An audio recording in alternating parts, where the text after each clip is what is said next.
Hi, I'm Wayne Tuttle, and welcome to Chasing Legends.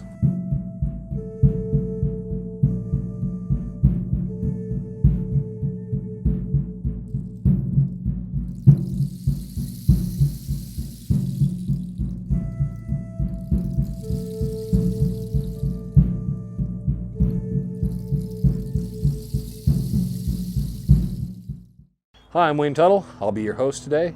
Please subscribe to our channel.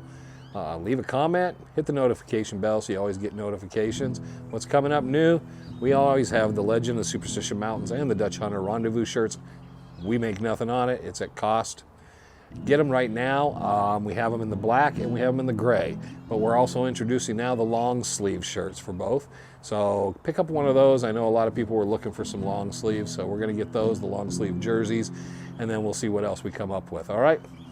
Today we're going to go back 1983, 84, and I got a job. I don't remember how I quite ended up with a job. The guy's name was Bill, and Bill was kind of your typical 80s kind of throwback cowboys. I think he always wore a blue denim shirt, button-up shirt with long sleeves, pair of old faded jeans, probably were always the same jeans, cowboy boots, and an old cowboy hat. And he drove an old pickup, and he had this big old trailer. And what he did was he went in and did demos, and then he'd haul off stuff and salvage. And it was kind of a lucrative deal. He sold most of the stuff he took, and he worked out his salvage. So I ended up working for him, and most of the time you got paid X amount of dollars per day, and then you got paid for a half day or a full day. So if you only had to work for 2 or 3 hours, you got half a day pay, whatever he was paying at the time. And if you worked the whole day, 10, 12, 14 hours, you got paid full day. And it was cash every day, so it wasn't a bad deal. And I worked for him. He was an interesting guy. Everything was routine. You showed up, got in the truck. There was 3 things he did. He smoked cigarettes. He drank coffee till about lunch, and then from lunch on there was beer. There was always a cooler of beer. The cooler of beer sat in the front of the truck. If we needed an extra guy and we hauled him, someone had to sit in the back because the cooler of beer sat next to Bill all the time.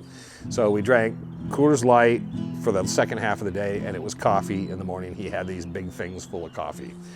And we went out. He seemed to know most everybody we were picking up and doing work for, the families. He'd always say, hey, I knew this guy's dad, or I'm friends with his uncle. And we always went out and we do tear down. We tore down a lot of old building sheds, add-ons to houses, a lot of old stuff down in South Phoenix. But he was always interesting because he seemed to know a lot of families, knew a lot of people around Phoenix, and he'd always talk. He was one of the first people that pointed out to me, we're going through one day down in South Phoenix, and he said, this old place here, and it was a big old empty field. And I didn't know much about it at the time, but he said, a lot of people think Jacob Waltz is buried there, the Lost Dutchman, but he's not. He's buried in the cemetery in town. And he talked for a while about it, and it was interesting. I kind of knew better, but I didn't know about that cemetery. That was the Salt River Cemetery, which was pretty much abandoned. There's no headstones really in that cemetery. They're just brick markers. And I actually knew a friend, Peter Robles.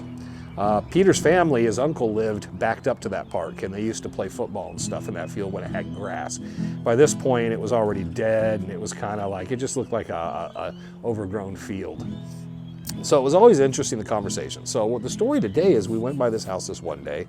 We go up, and he says, yeah, we got to tear down this little outbuilding at this house. And I knew the guy's dad, and it was this, okay, sure, Bill. So we got out there, and I look at the building, and it's probably about 20 feet by 10 feet.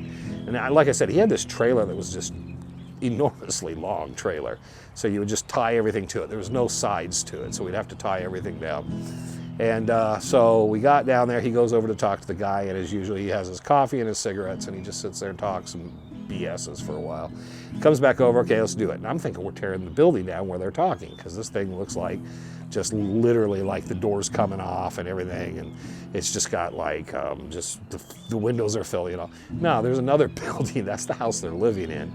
There's another building behind it, and that building was probably about 10 by 14 feet. That was the old house, and it had part adobe on it and chicken wire, and it had like 2x6s and stuff. We went in it, and the thing's kind of basically emptied out, but there's some just old tools, old stuff like that. So he went in, and a lot of times he just took that, and that's how he made his money, was he'd take the lumber and old seasoned lumber and whatever he could salvage out of it, we'd put it towards the front of the trailer after we demoed.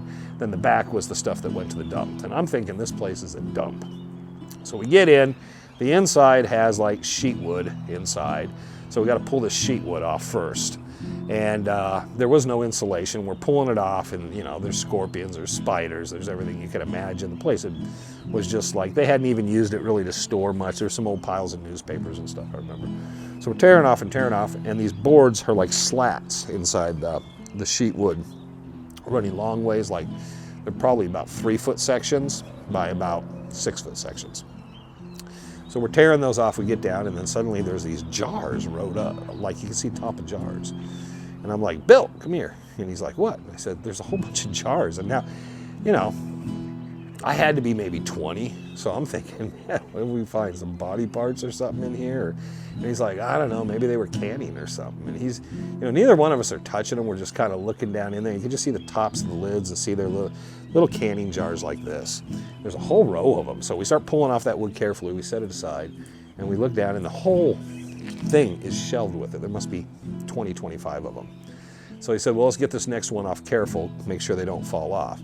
We're kind of looking at them, and we got the next one loose, and then he started reaching in and taking them out. They're full of coins.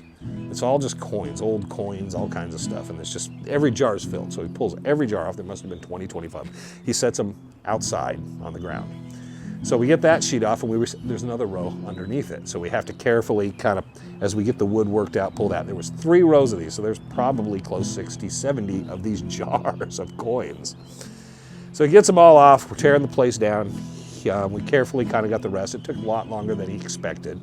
And he got them done, and then he disappears. So I'm pulling off the rest, starting to take the stuff over and put it in the trailer. Usually the roof, we get the frame down, and then we kind of try to get it to tip over and then drag the roof over. We're getting everything loaded, and it took all day. And we got ready to go, and I realized I don't see the jars of coins. And he goes, yeah, well, he said, they don't have a pot to piss in. So he said, I did the right thing. I made sure he got all these. And, he said, I made $100 on the job. And he says, I'll probably make $100 on the scrap and whatever I got back there. So he said, it's a decent day. And you got to remember, back then, I don't even think minimum wage was probably $4 an hour. So a couple $100 for what we did, and I probably make $50. So he was making $150 after his gas and stuff. So we smoke cigarettes, we drink beer, we get back to his house, So a day or two goes by, we had a couple little jobs, we do them, and then I come over one morning, and he's in a foul mood. Now, Bill was always kind of one of those guys that's kind of grumpy, but he goes, you won't believe it. And I'm like, what? He said every one of those jars was full of coins from the early 1900s. And he said there was full, I guess it was full of silver dollars and all that stuff. And he said, next time we find something like that, remind me to go put them in the truck. And I'm like, oh, what's up? Because I'm thinking, kind of got remorse over giving the guy all the stuff when it was his job, but he did do the right thing. And he goes, that SOB's check bounced, and now he won't pay me. So basically, he gave the guy thousands of dollars in jars of coin, and then the check bounced, and he paid me already up front. So he basically lost on the job and on top of the job. So he lost the $200, he lost $50 to me, and he was out whatever. And he said, to make it even worse, he smoked my cigarettes and drank my beer. So Bill never let me forget that, because every time he'd always remind me, if you find anything good, you come get me and remind me.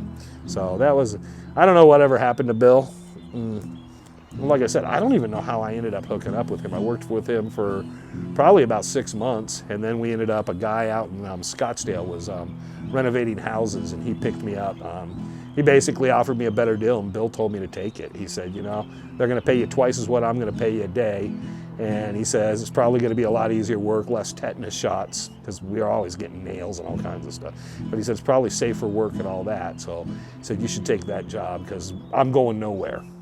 So I don't know what happened to old Bill, good old cowboy, but yeah, that was the story of 60, 70 jars of coins. And it teaches you a lesson. Sometimes, the good karma you give doesn't come back your way. So thanks for joining us today. Hope you liked that story. Like I said, early 80s, that probably happened, 83, 84. And we'll be back next week with another episode of Chasing Legends.